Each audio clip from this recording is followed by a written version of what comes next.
Hello and welcome to this After Effects certification preparation series of videos. I'm Luisa Winters. In this video, we're starting with Objective 5. Objective 5, which is the last objective. We're almost there, folks. Objective 5 has to do with publishing digital media. The whole objective covers saving and exporting compositions or specific assets in multiple formats. And we're going to get started with Objective 5.1a, which is to check a composition for errors and verify specifications.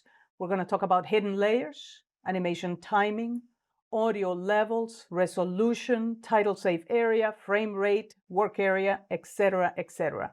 So let's go ahead into After Effects. In After Effects, open the composition named Check and verify the specification. So is this composition here, I don't know why I had such long names, but check a composition for errors and verify specifications. And here's what we have. The first thing we are going to do is we're going to check for hidden layers. We're going to check for hidden layers. So we're going to look at this shy guy and we see that nobody is checked. And we see this here and no, it's not checked either. This is what hidden layers means. I can hide all of these layers and then turn it on here and see how they disappear from the timeline, right? But they're still visible here in the comp panel. Yeah, so if you see this checked or these guys checked, just make sure that everybody that needs to be visible is visible. Now, that is the shy guy. In addition to that, layers can be hidden by clicking on the eyeball. You know, what if you have some layers in there in which the eyeball was inadvertently clicked, right? So check on those as well. So check for the shy guy, check for the eyeball. That is checking for hidden layers. The next thing is we're going to check the animation timing. And animation is usually done with keyframes. Not always, but usually, right? So select all of your layers and press the letter U. And you can see in here that there are no keyframes, none. But if we did have keyframes, they would show up in here. So let's just add some keyframes. It'll serve us as practice. So this is winter, it's just Vivaldi's Winter. And there, right? So when it hits there, I want for this text on a path to do something, right? So I'm going to go to text on a path and I'm going to animate the text on a path so that it ends. So I'm going to go to the first margin so that it ends here. And it's going to start, say, here, and it's going to go like yay, just a little bit more. And now I'm going to select both of them. I'm going to go to Animation, Keyframe Assistant, Easy Ease, because I want a little acceleration and deceleration. And now I can select the layer, press the letter U, and now I can check the timing.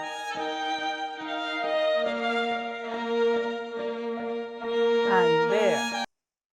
That's where I want for the other animation to start, right? So I'm going to go to point text and I'm going to add an animator for position, for example, right? I'm going to lift these up to yay and I'm going to go to the range selector and I'm just going to have them fall like yay. And same thing. I'm going to select both keyframes, Animation, Keyframe Assistant, Easy Ease. And now let me check it again. And stop.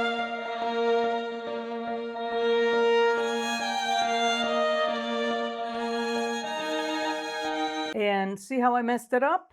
J. And change this from 98 to 100. Boom. So I needed to end there. I'm just going to move the keyframe there. And don't forget that as you move, you can press and hold the Shift key so that things snap. So now I checked for hidden layers and I checked for animation timing. Let's check for audio levels. And for that, I need to go to my audio panel. I'm just going to move it here so we can see it a little bit better. And here we go. It's peaking somewhere at -6, which is for an internet delivery is perfect. But if I were going for broadcast, that would be a little too much. So I would want to lower those levels, and I can do that simply by selecting the layer.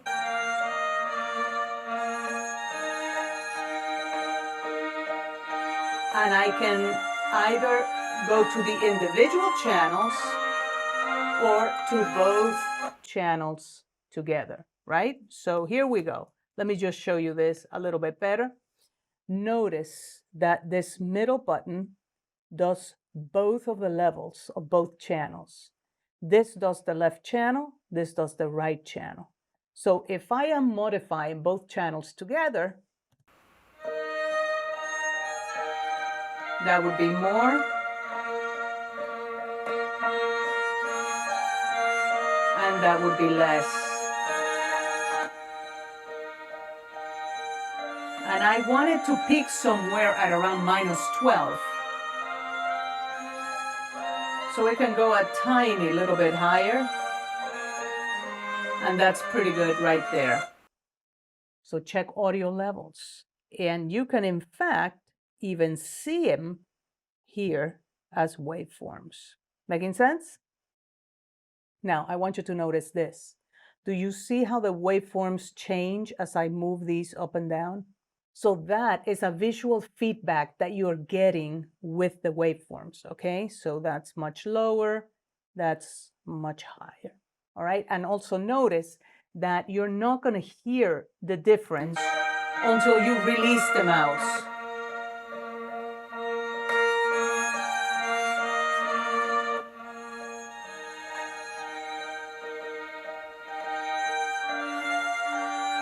And that's pretty good there. All right. So we've checked layers, hidden layers. We've checked animation timing. We've checked audio levels. Now let's check the resolution, right? And I hate that word. I hate that word because there's no such thing as video resolution, but everybody calls it resolution. So we're going to check on the resolution. And there are different resolutions that you can change. You can go to composition settings, and do you see the width and the height? All right, so this is called frame size, the area size, the comp size, whatever you want to call it, and it's measured in pixels. So this is 1920 by 1080. All right, so okay, this is exactly what I wanted. This, I don't want it any smaller than that. I don't want it any bigger than that. 1920 by 1080 is perfect. Click OK. And now this other resolution is the resolution that I can see in here in the display of the comp monitor. So right now, if I leave it at auto, you see how it's 25%? See how now at 50% is half and at 100% is full? Well, I could have it say at 25% and still be full. It would be a waste of resources because it's only showing a 25%, so really an eighth of the pixels because it's 25% vertical and horizontal, right? So like 50% wouldn't be half the pixels, would be a quarter of the pixels. But it doesn't matter, neither here nor there. If you leave it at auto, then automatically it's going to show you the appropriate amount of pixels without taking all of the resolution.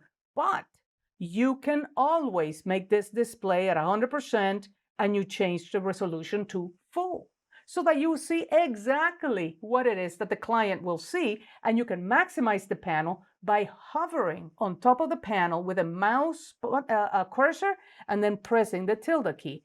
That's what the client will see. All right? Of course, you can also preview this in full screen. We already saw it in here in the preview panel that we could check full screen in here. And then when we preview, it overtakes the entire screen. All right. I'd rather not do that because it takes too many system resources. but you can if you want. All right, so resolution is not just the size of the composition, but also the display of the composition. Just for now, I'm going to leave it at auto, but keep in mind those are things that you need to check. The next thing that we need to check is the title area. We are already showing it. So the title area is a little bit more antiquated because it has to do with the overscan of certain monitors. In other words, it used to be that some monitors showed more pixels than others. And that's still the case, just so that you know, but it's not as bad as what it used to be. So now, if you're going for web delivery, you can actually go a little bit more to the edges. Having said that, listen, it's not a bad idea to stick with the safe areas. So this outside perimeter here is what it's called the action safe area. And then this one here, just a little bit more in front, is the title safe area. So do you see this text is actually going outside of that? So I can go to my text on a path. I can go to the last keyframe. And remember, that's the letter J. And I can go, oh, yeah, you know what? Let's keep you inside the lines, right? And I can go to the previous keyframe. And I can say, well, you know what? If it ends there, that's fine. It can actually start outside of it.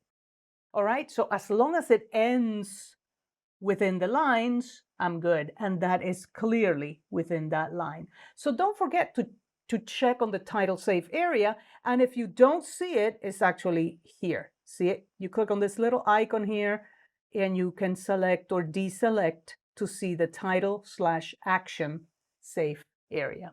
All right, so always check on that. Even if in your mind you're going, oh, that's a little bit more antiquated, I don't really need to look at it. It's not a bad idea to look at it so that you can make sure that all of your pixels will be visible by everyone. All right. Next, you should check the frame rate. You really should check the frame rate. And that's under the composition settings. So composition settings, and frame rate. All right. In NTSC, which is what we have in this country, we are in the United States, it is 29.97 frames per second. In other countries, like in Europe, where they use PAL, it would be 25 frames per second. So you can change this to 25. If you want to imitate film or you're going for film, it would be 24. If you're going for film drop frame, it would be 23,976. So I sure don't know what you need, but make sure that you check, and then you check with the project specifications that you got from your client so that there are no surprises later on. So before you print this, in other words, before you export it, make sure that you check that frame rate. It would be sad if it didn't agree with what you said to the client you were going to do. All right, it has happened, so just saying. All right, I'm going to go back. In fact, I'm just going to cancel out of this. And now the last thing that we should check is the work area. Right now, the work area is going around the entire composition. I could have it be less. For example, I can start it at the beginning and I can end it here, right? There you go. And now I could render just that work area. All right. So I can purposely make this shorter. But keep in mind that if you really want to export the entire composition and you left this, because you were previewing something, you left it like this, you don't want to export just this. You want to export the entire composition. Just double click it. Make sure that you double check where that work area is starting and ending. All right. So this pretty much checks that everything that you need to check before you publish this is indeed checked. So this takes me to the end of this video. Thank you for watching, and I'll see you on the next video.